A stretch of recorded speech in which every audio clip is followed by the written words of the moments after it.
एक समय की बात है, एक छोटे से गांव में मीरा नाम की एक औरत रहती थी जिसके पति ने उसका साथ छोड़ दिया था। वहाँ भगवान की भक्ति किया करती थी।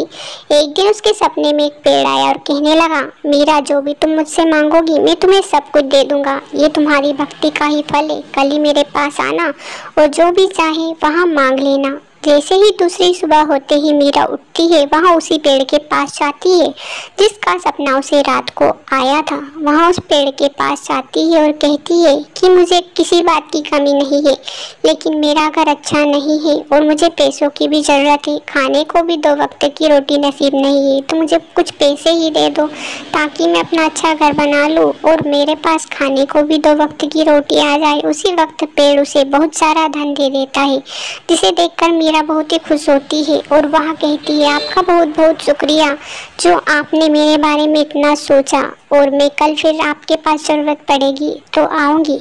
अब दिन बीतते चले जाते हैं। जब भी मीरा को ज़रूरत पड़ती थी वहाँ उसी पेड़ के पास जाती थी। जो भी वह उस पेड़ से मांगती थी, सच में थोड़ी ही देर में वहाँ पेड़ सब कुछ उसे दे देता था। मीरा हर चीज़ें जिसकी उसे ज़रूरत होती थी वहाँ पेड़ से ही मांगा करती थी और पेड़ को धन्यवाद भी देती थी कि आपने तो मेरी ज़िंदगी ही बदल दी, वरना मुझे गाँव में कोई भी नहीं पूछता, ना ही मुझे काम मिलता था। मैं 2 वक्त की रोटी भी नहीं खा पाती थी। थोड़े ही दिनों बाद मीरा बड़ा सा घर बना लेती है जिसमें गांव की एक औरत शगुन आती है और कहती है, अरे वाह मीरा, इतने ही दिनों में तूने इतना बड़ा घर कैसे बना लिया? वैसे तो तुझे काम भी नहीं मिलता था और अब अचानक से इतना बड़ा घर, आखिर इतना धन तेरे पास आया कहाँ से? मीरा को पेड़ ने पहले ही मना कर दिया था कि किसी को मेरे बारे में मत बताना। मीरा ने उस औरत को भी नहीं बताया। दिन बीतते चले जाते हैं, लेकिन मीरा का इतना पैसा देखकर लोगों के मन में नहीं पचता। आपस में बातें होने लगती है। शगुन दूसरी औरत के पास जाकर यही बात कहती है कि मीरा के पास अचानक इतना पैसा कहाँ से आया? वहाँ तो एक गरीब औरत थी, मुझे पता लगाना ही होगा। तभी दूसरी औरत भी उसका साथ देकर कहती है, हाँ तुम पता लगाओ कि आखिर मीरा इतना पैसा ला कहाँ से रही है। हम भी वहीं जाएंगे और पैसा लाएंगे, हम भी तो गरीब है भला। दिन बीतते चले जाते हैं। एक दिन सुबह सुबह मीरा उस पेड़ के पास जा रही थी। मीरा को नहीं पता था कि उसका पीछा कौन कर रहा है और सच में भी उसका पीछा शगुन करने लगती है, क्योंकि उसे भी धन का लालच आ चुका था। उसे भी अच्छा घर बनवाना था, लेकिन उसके कर्म कुछ अच्छे नहीं थे। वहाँ मीरा का पीछा करने लगती है।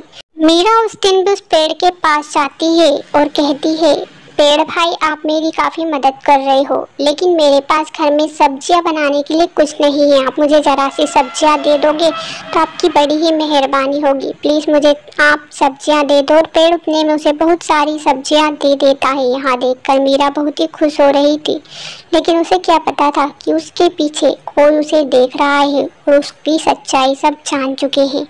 मीरा धन्यवाद देकर वहाँ से चली जाती है। थोड़ी ही देर बाद शगुन कहती है, अरे अच्छा, यहाँ राज है मीरा के इतने बड़े घर का और इतने पैसों का। जो भी इस पेड़ से मांगो सब पूरा हो जाता है।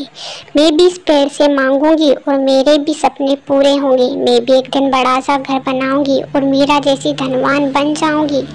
दूसरे ही दिन शगुन भी उस पेड़ के पास जाने लगती है जिस पेड़ के पास हर रोज़ मीरा जाया करती थी।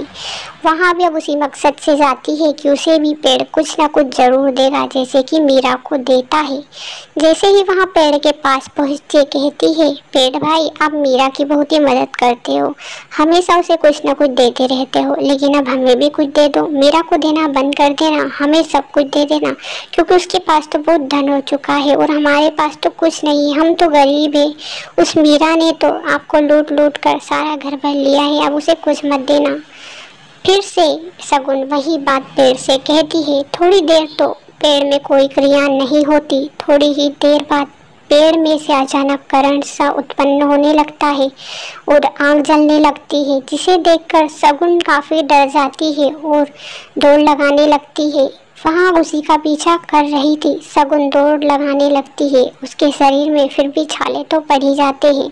शगुन फिर उस पेड़ के पास कभी लौट कर नहीं आती। कहानी पसंद आई हो तो चैनल को सब्सक्राइब करके वीडियो को लाइक जरूर से कर देना और हाँ, बेल आइकन को प्रेस करना मत